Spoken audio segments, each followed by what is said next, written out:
Hi guys, I wanted to check in with you really and just talk a little bit about Lee Harvey Oswald from my perspective and some of the things that we were talking about and address some things that we've been talking about as a research community in recent times. And I just wanted you to know really where I was coming from, and just to thank you for reading our fantastic book Takedown and supporting some of our research. And I just really wanted to talk about this whole concept of Lee Harvey Oswald, innocent, guilty, foreknowledge of the assassination, no involvement at all, and explore whether in fact we're even asking the right questions surrounding that. So I just feel that we're a divided community. We've got those amongst us that say Lee Harvey Oswald could possibly have no possible involvement whatsoever, no knowledge. He was just a guy who worked in a Texas school book depository, turned up and was, wrong time, wrong place kind of guy, set up. There he was. And we have others amongst us, myself included, that feel that he had foreknowledge of the assassination and, in fact, had infiltrated an assassination ring, a plot ring. And he did know what was going down, and he actually tried to stop the assassination. So I want to explore those two kind of positions. Right, so I want to talk about a little bit about how Lee got to be where he was from the things that I've researched, and I do believe that he was placed in that school book depository quite on purpose to be in that place at that time. So wherever you're coming from on this, that is definitely the case. I feel that Lee was set up, big time set up.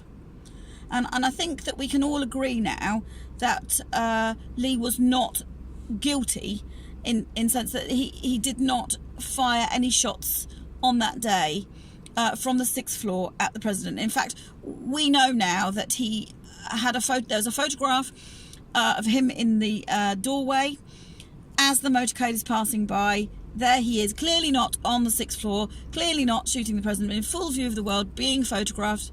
There he is. And that's a very powerful thing to say, because 54 years later, we've reached the point now where we agree that is a genuine picture of Lee Harvey Oswald in that doorway. So in my mind, that question of his innocence is settled. So I just wanted to make that very clear. Okay, so I wanted to think about how does somebody get to be set up? How does a patsy get to be in that position? Because in my mind, I feel that you can't just be plucked out of thin air to be a patsy. You have to be known. You have to be in that place where something about you and something how you handle your life and the things that you've done brings you to the attention, at the very least, of people that want to set you up. If not, how are they going to know to pick certain people? You see, if you want to set somebody up, you have to be in control of that person. You have to know their habits. You fully have to know and be able to predict what they're going to do in various circumstances and their responses to it.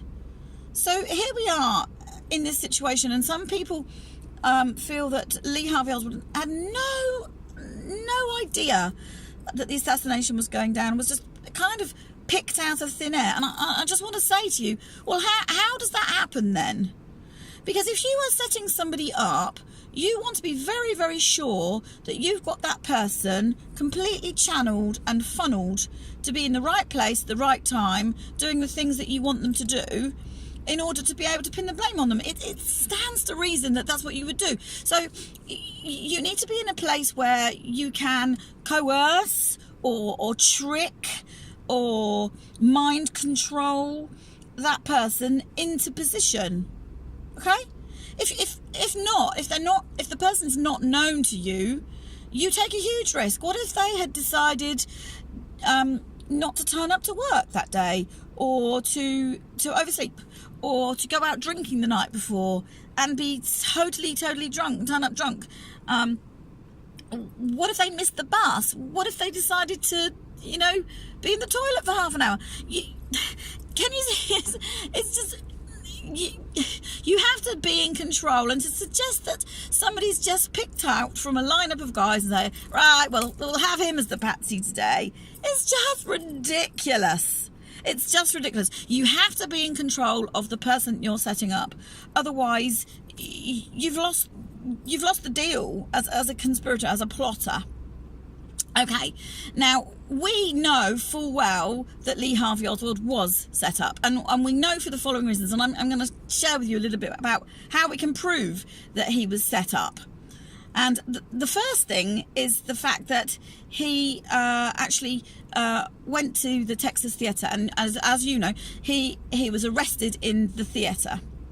Now, if he was a guy and he had no knowledge about anything, no involvement whatsoever, there he is, the assassinations happen, no more work for the day, he goes home on the bus, which I don't personally believe, he goes back and he changes his trousers, and he decides then to go to the theatre to watch a movie.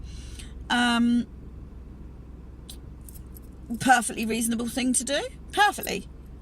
But we have an imposter in that theatre. Okay? How is an imposter going to know to impersonate him if there's no plan to do so? Can you see what I'm saying? It just doesn't work. It just doesn't work. You see, if that's the case, he'd have made that decision to go see that movie 10 minutes beforehand, half an hour beforehand. Nobody else is going to be involved, because the assassination is a random event. The things that he does next, if there's nothing to do with him, are completely in his own head. So this is telling us, the very fact that we've got an imposter in that theatre, that there is a plan here to set Lee Harvey Oswald up as a patsy. Okay? They know where to go to find him. The police swoop in. They know. And they know because Lee Harvey Oswald is following orders to be in that place at that time. It's so, when you think about it and we start to unpack it like this, it's so obvious that this is the case. So we need to ask ourselves a little bit about why. Why was he set up? How was he set up? Okay, so my belief is that Lee Harvey Oswald was actually a CIA operative. He was known. He was known to the intelligence services. He was known, and he was known a long time. And during the summer of 1963, he was involved in a clandestine hidden project to create and develop a bioweapon, a cancer bioweapon, to go kill Castro. And this is a top secret mission. So in hindsight, we can't go back and get the documents on this, because there were no documents. It was a top secret thing. We've only got people that are involved at the time coming forward, giving their testimony on it. So of course it's up to us whether we choose to believe them or not. But we have to put all of these anecdotal things together and make a bigger picture here of what's really going on. Now, I believe that Lee Harvey Oswald he infiltrated in an assassination ring, a plot to kill President Kennedy. He clearly wanted to stop that from happening, which is why he was there. Now, if you join a plot to do such a thing as an infiltrator, you are putting yourself in a very, very dangerous position, because if they find you out for who you really are, these are psychopathic, hardcore, heavy-duty assassins. So if you are found out, they're going to drag you out, and they're just simply gonna shoot you in the head. It's as simple as that. So Lee Harvey Oswald walks a very dangerous path here, and he has to go along as long as possible with the tasks that this CIA or this conspiratorial plan is developing. He has to go along with the tasks to prove to them that he is on board with it, all the while, of course, actually planning to stop the assassination in its tracks. Okay, so we have to remember that Lee was in the moment. He was making decisions on the ground in the moment, and we have unfortunately, we've got the benefit of hindsight, but the way it works for us is that we're not in his moment, and so it's difficult for us to go back and see it how he sees it, because 54 years of stuff and water has gone under our bridge, and invariably that changes our perceptions because we can only look at it from our perspective. But we have to, it's super important here that we go back and we look at things from Lee's perspective, and the things that he had to face. That's imperative here. So he's a young guy. He's trying to very much infiltrate this ring to stop the assassination, and he stays with it as long as he possibly can. That means he goes along with the tasks, and some of the tasks that he is asked to do is make the sniper's nest and prep weapons. And I know this is uncomfortable for us to hear this, but we have to remember that if he did not go along with this, okay, he would have been under the belief that they would have basically done away with him and shot him. If he refused to do it, the consequences for him and his family are death. Marina at the very least would have been deported back to the USSR. So we can see here that he is playing a tightrope game. Not that it's a game. I'm not saying that it's a game, but this is the situation that he found himself in. Now, if he reveals himself too soon and gets you know, done away with, then the assassination is not stopped. So his purpose is not fulfilled. So he has to go along with it as long as he possibly can. And in Lee's case, that was minutes before the assassination actually occurred. Okay, so we need to be very mindful of all of these factors when we look at and we judge the series of events that have happened here.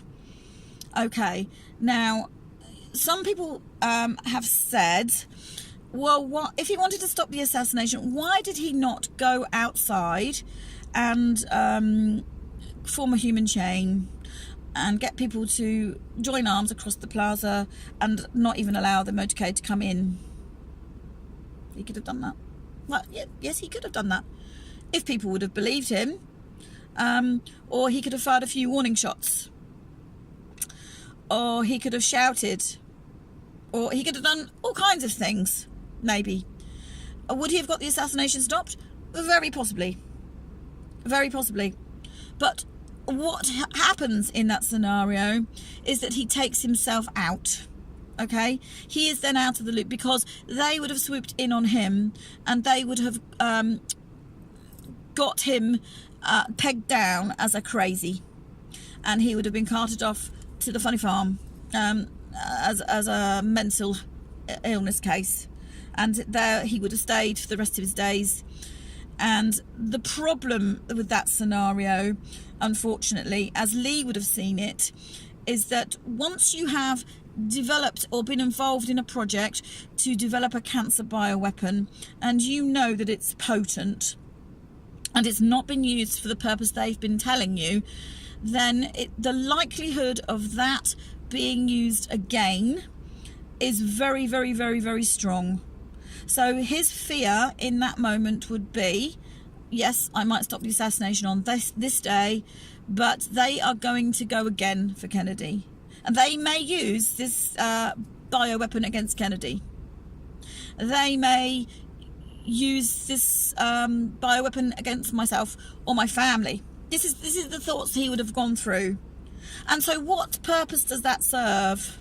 Can you see that he, at some point, he has to make a hardcore decision about self-preservation, either him or the president. He could have got the assassination stopped for that day, but at the cost to himself completely, and the assassination may have occurred in a different kind of way later on. So it serves nothing. Do you see what I'm trying to get at here? So we have to be looking at this, you know, from a different perspective, as I said. Okay, now we know that Lee was set up. And we know, because of the imposter in the Texas theatre, that's a huge deal. Okay, that's a huge pointer. Not only that, though, also we have to look at Lee under interrogation. Now, when he was interrogated, he spent hours and hours and hours, around about 12 hours, being questioned.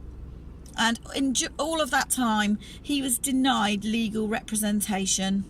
Completely denied legal representation, and they wouldn't let him speak to a lawyer. Now, let's ask ourselves, if he was nobody but a nobody, he would know nothing, and it would be very apparent to the cops hanging about that there was nothing there to be gained. So why would you deny legal representation to somebody who's not a threat? Do you see what I mean?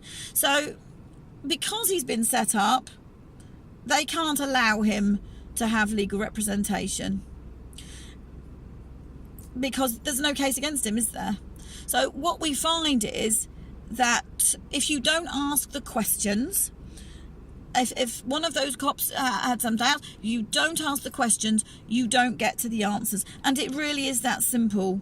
And what you do is you pile in all of that fake evidence that's coming out, and you build your case around the fake evidence.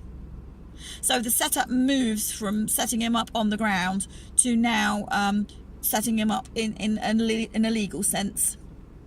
Okay, now Lee Harvey Oswald may not have realised completely the depth to which this setup went to initially, but I believe that he did actually trust the FBI to a point.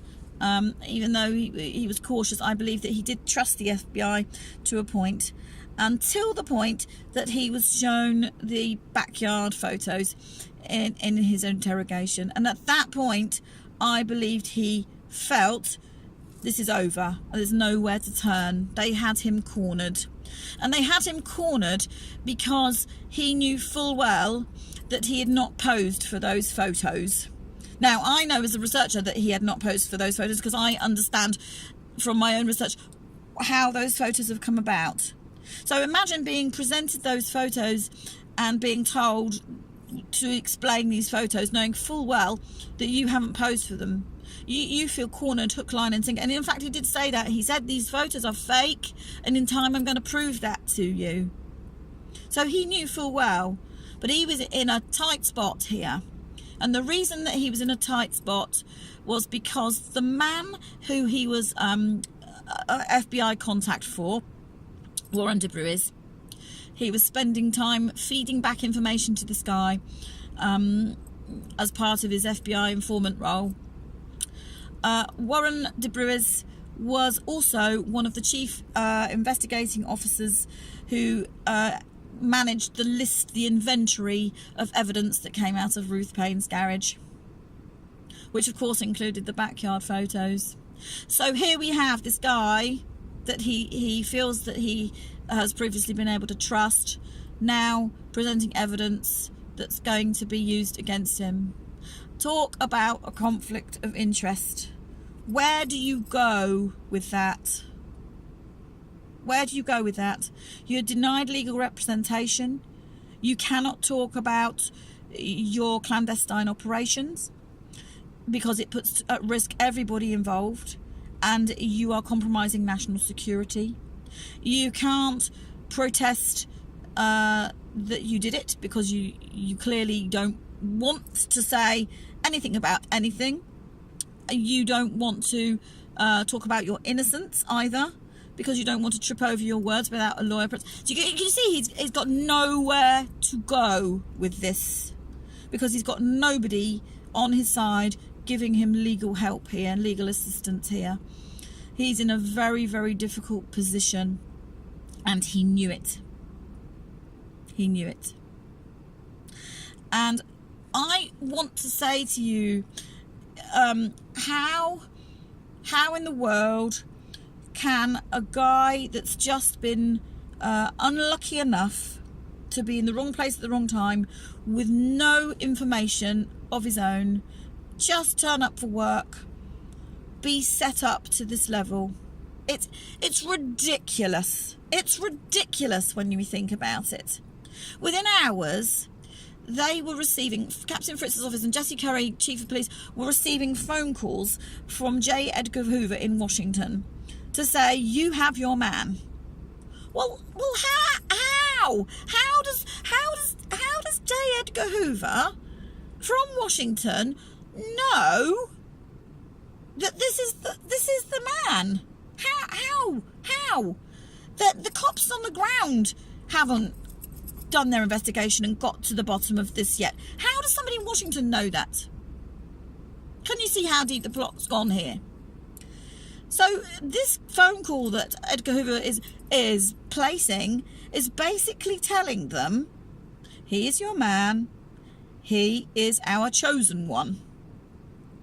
Which means that the name of Lee Harvey Oswald is known in Washington, for him to be able to have that conversation. Now, if it's known in Washington, he's the man, okay? He must have been known.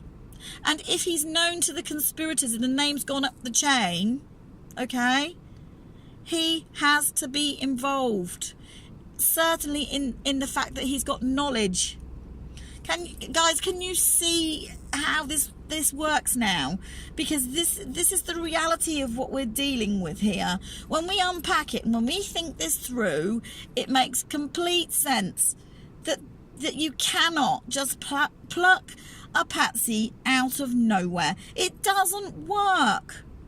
Okay, so I just wanted to share that with you, because this is a really, really important fact, and it is a fact, because we've pieced it together. Well, we have to remember that there is not evidence for every last, thing. There just isn't. So what we have to do is we have to use the known evidence, and we have to put building blocks together, and we have to say, this has happened because of this has happened, and this has happened. We're building a picture.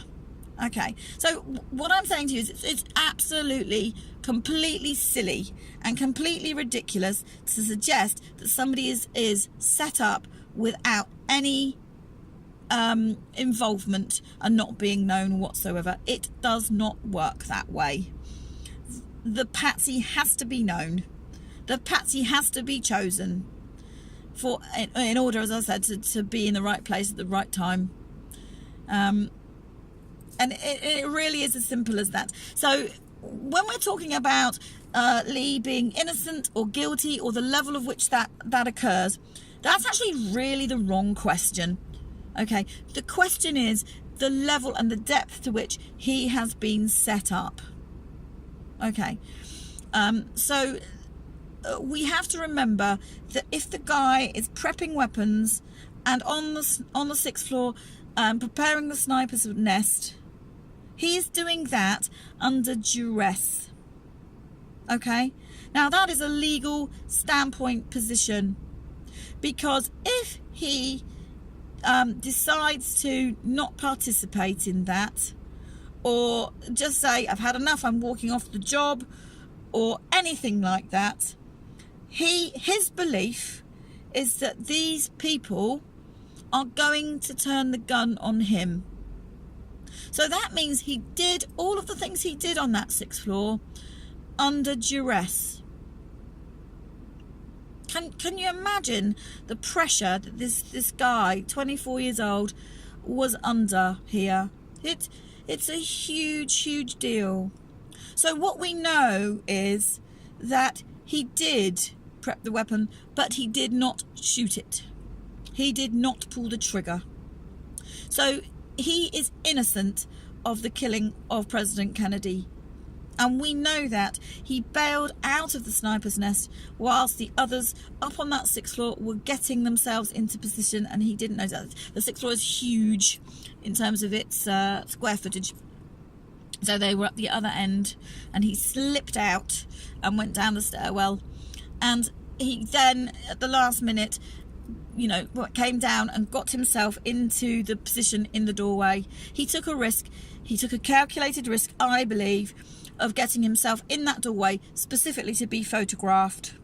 Okay, and he was right. I mean, what a moment that was, because here we are 54 years later saying that was him in the doorway. So he was right to do that. That is his alibi, and all kudos to him, because that was an amazing decision. And actual fact, they had published that photograph the first weekend. And so if that photograph had been taken seriously by somebody with sitting with legal representation, with that photograph available, it would have been very easy to prove it there and then. He can't possibly have done it. He can't possibly have done it, because here he is in this doorway, and we would have solved this the first weekend. And that is why it wasn't allowed to go to trial. That is why he wasn't allowed legal representation. He asked the world for legal representation. He lets us know at that midnight press conference that he was denied it. Now, people from medieval times have been given a right to have some kind of defence, some kind of legal counsel. It is a given. So even in 1963, it's very obvious to see that his human rights were completely just dismissed, which is appalling. This man, at the very least, deserved a proper legal representation. He was denied it. He asked to place a call to somebody that he'd memorised the phone number, to a guy in North Carolina, Raleigh, North Carolina, for some help. And that call was deliberately not allowed to be placed through. So what is that? What is this telling us? What is this telling us? That he is the chosen patsy, and under no circumstances can he be allowed to not be the chosen patsy. He is the chosen one. And that story and that narrative has to hold weight all the way down the line. It is why he was murdered. It is why he was never allowed legal representation. It was why they could never risk it going to trial whatsoever. Okay, so I just wanted to kind of clear this up and help you see this, and to make us all think a little bit deeper about some of the things that Lee had to face. And good to chat to you, and I'll chat soon.